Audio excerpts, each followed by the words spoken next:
Il était aux alentours de 5 heures de l'après-midi quand l'on me fit demander de toute urgence au chevet de notre magistrat. Le temps allait se gâter, à n'en pas douter. Aussi gagnai-je au galop la vieille propriété côtière qui appartenait jadis au duc de Chartres.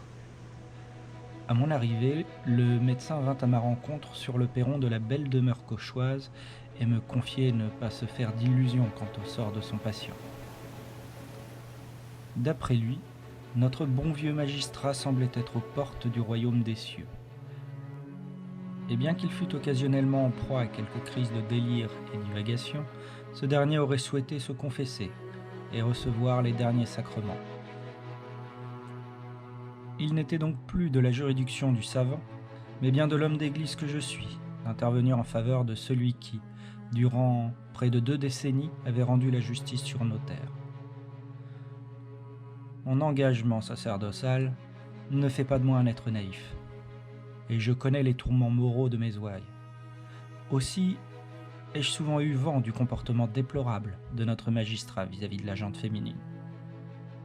Chaque créature a ses tourments et ses propres démons à braver.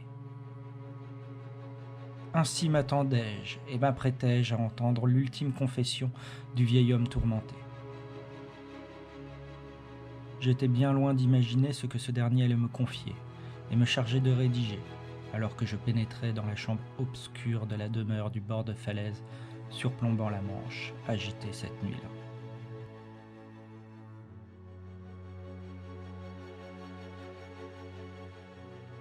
Gisant sur son lit, amaigri, faible, presque chétif, le petit vieillard n'était plus que l'ombre du fougueux homme de loi d'âge mûr qui battait frénétiquement de son maillet le bureau du tribunal local.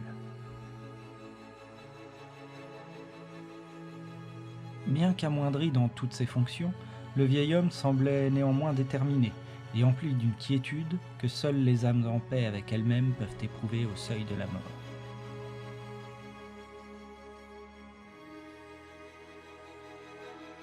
Je demandai au domestique de raviver le foyer de la chambre qui semblait mourir en toute discrétion et dont seul l'air froid ambiant semblait trahir l'extinction imminente. Brisant le silence d'église en plongeant le tisonnier dans les braises fatiguées, le domestique raviva les flammes de la cheminée.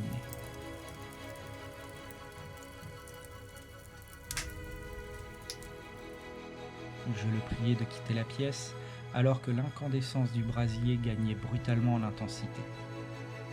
L'âtre éclairait soudainement la pièce d'une lueur orangée vive, digne de l'enfer, alors que le vieux magistrat tourna sa tête dans ma direction et m'adressa ces mots.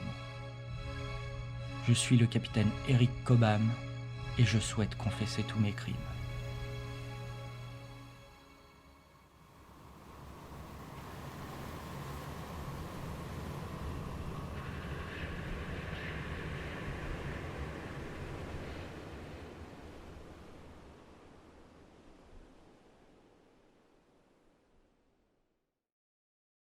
Le vieux marin me chargeait ainsi de rédiger de la manière la plus neutre possible ses mémoires et de les publier après sa mort. Je passai donc une bonne partie de la nuit à prendre des notes sur le passé lourd et terrible de celui dont je croyais qu'il était le digne représentant de la loi et de l'ordre public. Alors que la nuit touchait à sa fin et que le magistrat s'en était allé vers de nouveaux rivages, cela m'appesantit, que j'éprouvais à mon tour le besoin de confesser cette histoire, quand bien même ce ne serait que sur quelques feuillets volants. Aussi entrepris-je de résumer mes notes, afin d'y voir plus clair et de libérer mon esprit de l'emprise froide d'une confession trop lourde à entendre. Notre vieux magistrat était connu jadis sous un autre nom que celui que nous lui connaissons aujourd'hui, et qui n'est rien d'autre qu'un nom d'emprunt. Il répondait alors au nom d'Eric Cobham. Il naquit au début du siècle dans le village de Poole, dans la région du Dorset, en Angleterre. Alors qu'il n'avait pas 15 ans, il vint grossir les rangs d'un équipage de pêcheurs, où il apprit les bases de la navigation, et fut pour la première fois confronté aux caprices de la mer. Les pêcheries l'ennuyèrent bien vite, et alors qu'il allait sur ses 20 ans, il prit la décision de donner une nouvelle orientation à sa carrière de matelot. C'est une toute autre marchandise dans laquelle le jeune Cobham allait se spécialiser. L'alcool de contrebande. Avec quelques compères, rencontrés au gré de ses campagnes de pêche, le jeune Cobham se fit contrebandier et devint vite connu pour ses importations illicites d'alcool français sur le territoire anglais. Une affaire si lucrative attira vite l'intérêt des autorités. Il sera inévitablement pris en flagrant délit une nuit alors qu'il débarquait quelques fugnoles sur l'estran d'une plage discrète de la Lune. Il fut condamné et incarcéré à la prison de Newgate. Il y purgea 2 ans de réclusion. À sa libération, je ne saurais dire si le jeune Cobham avait l'intention de retourner sur le droit chemin. Quoi qu'il en soit, il trouva un emploi stable et devint garçon d'auberge à Oxford. L'auberge était alors réputée pour son ambiance chaleureuse. Mais, bien vite, elle fut surtout réputée pour les vols qui s'y déroulaient. Eric Cobham fit bonne pioche et subtilisa une bourse pleine de pièces d'or à un client assez fortuné. L'affaire tournera au drame, car c'est l'aubergiste lui-même qui paiera de sa vie pour ce vol, en se balançant au bout d'une corde. C'est là le premier crime d'une longue liste que me confiera le vieux Forbin. C'est ainsi que, fort d'une belle poignée d'espèces sonnantes et trébuchantes, le jeune homme fit l'acquisition d'un cotre, à Plymouth, devenant de fait le capitaine Eric Cobham. Il lui restait assez d'argent pour faire monter quelques canons sur les skiffs rapides. Dans les tavernes lugubres du port, il retrouva quelques vieux compères de contrebande. Il leur promit butin, bonne fortune et liberté sous son commandement. C'est ainsi que commença la carrière de pirate d'Eric Cobham, alors que ce dernier mit les voiles en quittant le port de Plymouth vers 1720. Il se fait les dents en mer d'Irlande et bien vite fera sa première belle prise, un East Indian Man, un navire marchand affrété par la compagnie anglaise des Indes orientales, qui faisait route vers Bristol chargé d'une belle cargaison, notamment de l'or.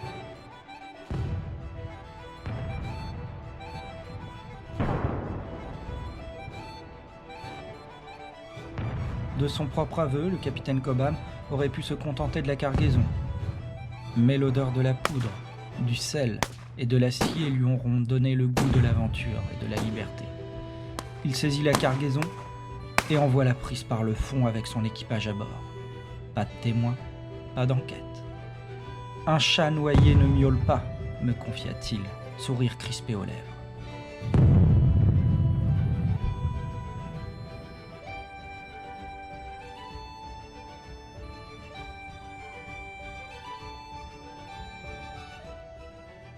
Il mit les voiles vers la Méditerranée pour y vendre son butin et rentra à Plymouth pour partager la recette de la macabre entreprise avec son équipage. Le destin divin a ceci de singulier qu'il aime à glisser quelques imprévus sur la route de ses victimes. Aussi, alors qu'il est réputé comme homme à femme, Eric Cobham tombe amoureux à Plymouth. Une certaine Maria Lindsay. Ils resteront inséparables ou presque jusqu'à la fin de leur jour. Si le destin avait prévu d'ancrer définitivement Cobham à Plymouth, au bras d'une demoiselle respectable, eh bien c'est un échec cuisant. Les deux malfaiteurs se sont trouvés et ils formeront bientôt un duo criminel redouté. Les époux Cobham mettent les voiles pour Nantucket. Sur la route, ils feront leur première prise transatlantique. En interrogeant l'équipage, ils apprennent l'existence du tracé d'une route commerciale dans le golfe du Saint-Laurent. Un commerce fort lucratif de fourrure sera bientôt leur victime récurrente.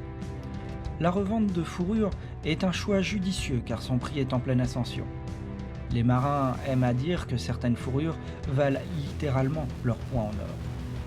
Les époux Cobham vont passer maîtres dans l'art de la piraterie, coulant navire après navire, amassant butin après butin. Maria Cobham sera réputée pour sa cruauté sans borne. Certains de leurs anciens collaborateurs raconteront le sourire vicieux qu'elle avait lorsqu'elle s'entraînait au tir sur les prisonniers encore vivants et se balançant au bout d'une vergue. D'autres raconteront cette scène effroyable, où elle fit coudre des sacs mortuaires dans de vieilles voiles, et dans lesquels elle emprisonne ses victimes vivantes avant de les jeter par-dessus. Leur butin trouve inexorablement le chemin de la Méditerranée. Ils ne se risquent pas eux-mêmes dans de si fréquentes traversées transatlantiques. Ils préfèrent mettre en place un véritable réseau de marchands peu scrupuleux pour écouler leurs marchandises. De 1720 à 1740, les époux Cobham se livreront à la piraterie sanguinaire sans jamais être pris. C'est vers 1745 à peu près que le jeune prêtre que je suis a rencontré notre magistrat respectable pour la première fois. J'avoue n'avoir jamais questionné moi-même son passé. Je me souviens que les époux avaient fait l'acquisition de la propriété du duc de Chartres. Et maintenant, je comprends pourquoi ces vieux marins ont choisi cette propriété. Elle se trouve sur une valeuse très discrète, et le magistrat est connu pour ses innombrables balades en mer à bord de son petit yacht échoué sur leur plage, en contrebas de la propriété. J'imagine que le goût du sel et des embruns reste à tout jamais dans la bouche de ceux qui se sont donné corps et âme à la mer.